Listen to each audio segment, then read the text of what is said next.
कानी बहू। किशोरी लाल जी के बेटे राघव की शादी की बात जगह जगह चल रही थी, लेकिन किशोरी लाल जी को कोई लड़की पसंद ही नहीं आती थी। और उसकी एक ही वजह थी, किशोरी लाल जी का लालची होना। उनको लड़की वालों से मोटा दहेज चाहिए था और इसी चक्कर में एक दिन वो एक बहुत पैसे वाले के घर अपने बेटे का रिश्ता लेकर पहुंचे। उस आदमी का नाम था ओम प्रकाश। देखिए किशोरी लाल जी, मेरी एक ही बेटी है और मेरी सारी संपत्ति जायदाद सब कुछ मेरी बेटी नैना का ही है। पापा, नाम से लगता है बहुत खूबसूरत होगी। कितना अच्छा नाम है ना, नैना। ओ, वैसे बात तो सही है आपकी। अब इतना पैसा है, जमीन जायदाद है, इकलौती बेटी, आप भी क्या करेंगे? सब कुछ उसे ही देंगे ना। बिल्कुल ठीक पहचाना आपने। बस बेटी की शादी और सारी जायदाद उसके नाम। पापा, बिना देखे हाँ कर दीजिए ना।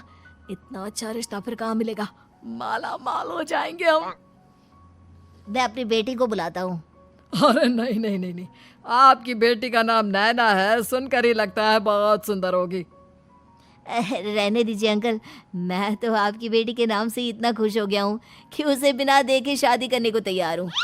अब तो मैं उसका चेहरा सीधे शादी के बाद ही देखूंगा।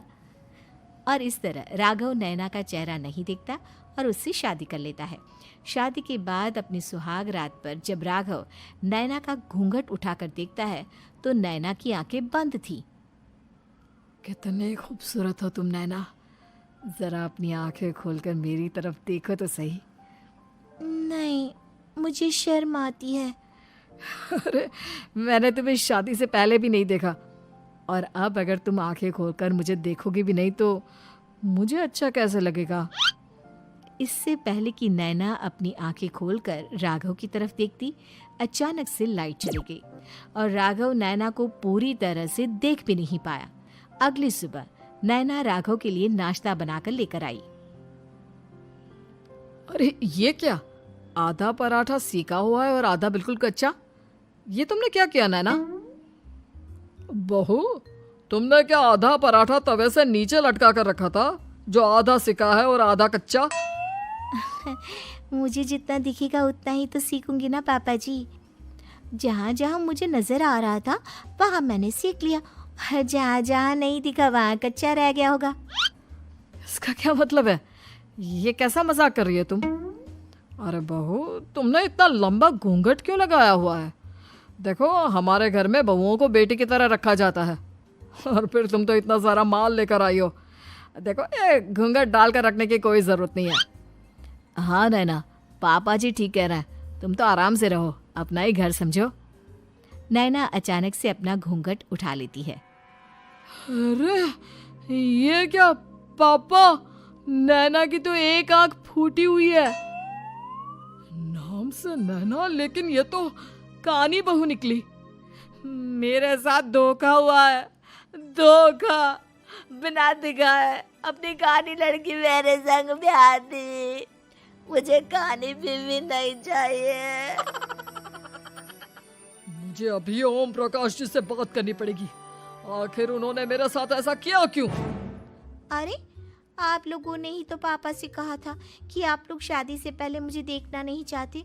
अब मेरे पापा पर क्यों इल्जाम लगा रहे हैं? अरे लेकिन उन्हें बताना तो चाहिए था ना कि तुम कानी हो, एक आंख से तुम्हें दिखाई नहीं देता।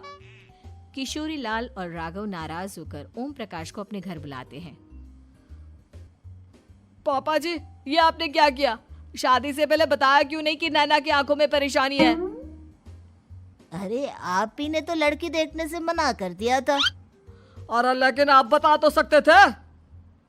आपको तो हमारी बेटी की प्रॉपर्टी चाहिए थी, वो भी पूरी की पूरी। अब क्या हुआ अगर उसे आधा दिखाई देता है? प्रॉपर्टी तो आपको पूरी मिल गई ना। अरे ये क्या बात हुई? मेरी शादी प्रॉपर्टी से नहीं, आपकी बेटी से हुई है। अब ये तो पहले सोचना चाहिए था, तब तो मेरी प्रॉपर्टी देखकर तुम्हारी जुबान लप लपा रही थी। लेकिन मैं कानी लड़की को अपनी बीवी बनाकर नहीं रख सकता। पापा, कुछ करिए ना आप। हाँ, करता हूँ। देखिए ओम प्रकाश जी, आप हमारे साथ ऐसा नहीं कर सकते। और तुम देखो, अगर तुमने मेरी बेटी से शादी तोड़ी ना, तो जो भी प्रॉपर्टी मैंने तुम्हें दी है वो तो पूरी की पूरी वापस ले ही लूँगा, और आधी प्रॉपर्टी तुम्हारी भी लूँगा। अरे मेरी आधी प्रॉपर्टी भला क्यों लेंगे आप? इसलिए क्योंकि मेरी बेटी को आधा नजर आता है और उसकी नज़र अभी तक तुम्हारी आधी जायदाद पर ही पड़ी है। अब तुम उसे घर से निकालोगे तो कुछ तो लेकर जाएगी ना। और अगर हम आपकी बेटी को अपने घर की बहू बना कर रखे तो?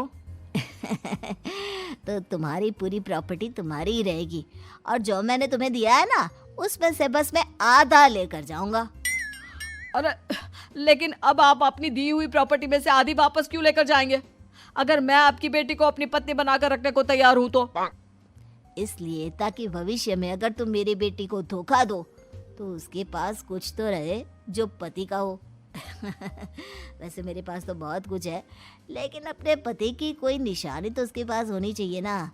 अब अगर तुमने मेरी बेटी को कानी कहा तो तुम्हें प्रॉपर्टी भी कानी ही मिलेगी, पूरी नहीं। जमाए राजा। किशोरी लाल और राघव समझ चुके थे कि वो बुरी तरह फंस चुके हैं और अब उनके पास वहां से निकलने का कोई चारा नहीं है। अब समझ में आया ना, लालच बुरी बला होती है। एक तो तुम्हें प्रॉपर्टी मिली, ऊपर से बीवी मिली, उसमें तुम्हें नखरे भी दिखाने हैं। आए बड़े, चुपचाप बैठो दोनों। कुछ दिनों के बाद नैना राघव की कार लेकर बाजार घूमने निकलती है और जब कार लेकर वापस आती है, ये क्या? एक तरफ से मेरी गाड़ी पूरी खराब हो चुकी है। लगता है तुमने मेरी गाड़ी को किसी दूसरी गाड़ी के साथ एक्सीडेंट किया है। अरे अरे कितना बड़ा नुकसान कर दिया तुमने बहू। वो क्या है ना पापा जी, मुझे एक आंख से दिखाई नहीं दे रहा था, सामने से गाड़ी आ रही थी। मुझे तो सिर्फ आधा ही दिखाई दिया और वो गाड़ी मेरी कार से रगड़ते हुए निकल गई। अब मैं क्या करूं बताओ? आप इसे ठीक कराने के पैसे कौन देगा? तुम्हारे पापा? तुमने मुझसे इस तरह से बात की? अभी रुको। नैना राघव की शिकायत ओम प्रकाश को कर देती है। देखो राघव, अब जो मेरी आधी प्रॉपर्टी तुम्हारे पास थी ना, उसमें से आधी और मैं लेकर जाऊंगा, क्योंकि तुमने मेरी बेटी को डांटा। अरे नहीं नहीं पापा जी, गलती हो गई, माफ कर दो। गलती की तो कोई गुंजाइश ही नहीं। अगली बार मेरी बेटी को डांटा तो बची हुई आधी में से आधी और ले जाऊंगा। लालच के चक्कर में हम दोनों ने बहुत बड़ी गलती कर दी बेटा। एक तो तुम्हें कानी बहू मिली और ऊपर से जो माल मिला वो भी काना। इस तरह राघव की हर एक गलती पर ओम प्रकाश उसकी प्रॉपर्टी का आधा आधा हिस्सा लेकर अपना सारा माल वापस ले गया और राघव को कानी बीवी से काम चलाना पड़ा। भाई लालच वाकई में